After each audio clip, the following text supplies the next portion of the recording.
Lawrie, lovely to meet you today. Welcome to FrightFest. Thank you very much. Now, for somebody personally, I am terrified of birds, so this film's particularly interesting as to why the ravens would be such a focus on a film for you.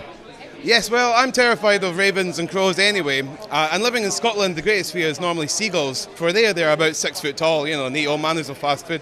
But in any case, as regards to ravens and crows, well, they have a particular cultural aspect to Scotland from Norse and Celtic mythology.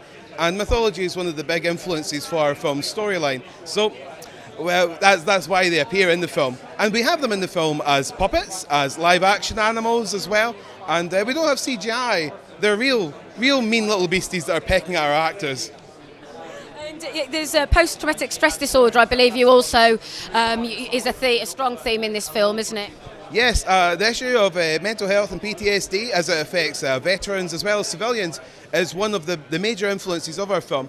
Just prior to us conceiving of the film, we had worked with military veterans at the hospital, providing them video workshops. And it was their personal stories that inspired us to tell a story based on their experiences, along with metaphors from ancient history and mythology. And to be honest, it's why we have a film that really doesn't pull its punches. It's why it's so visceral, because their experiences are among the most visceral and most horrifying experience. So we've done a film that's a tribute to them and to those affected by that mental issue. And was there, what kind of advice can you give other people now going and making their first feature?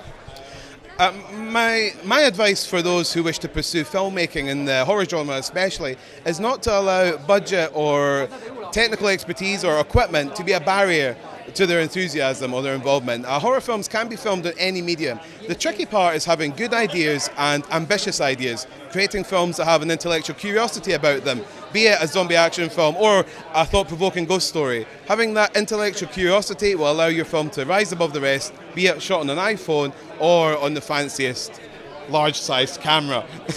I mean, the thing is, horror does give access for the imagination to run wild, but you do find that actually strong elements of all horror films have strong psychological threads going through them. They're not just slasher movies or ghost stories. There's normally something far more fundamental, isn't there? Yes, and I think at the moment, the horror genre is experiencing a resurgence in the so-called elevated genre, which sounds pretentious, but rather what it means is that horror films are taking more inspiration from classic horror literature. These are authors such as H.P. Lovecraft, Henry James, or M.R. James and Edgar Allan Poe. Taking these ideas for the classic psychological ghost story is allowing filmmakers to tell more sophisticated stories that have more relation as well to the kind of psychological disarray we find ourselves in modern times. We're at FrightFest today celebrating horror films. What is it like for you being here and having your first feature screening? But it's an incredible honour to have our film hold its world premiere at FrightFest. FrightFest is the most exciting genre festival in the UK, and the fact that the programmers, Paul McAvoy, actually gave our film a chance and Ian Rattray didn't hate it, well, that's remarkable. And so long as the DCP plays smoothly and there's no technical issues, then I'll be able to die at peace.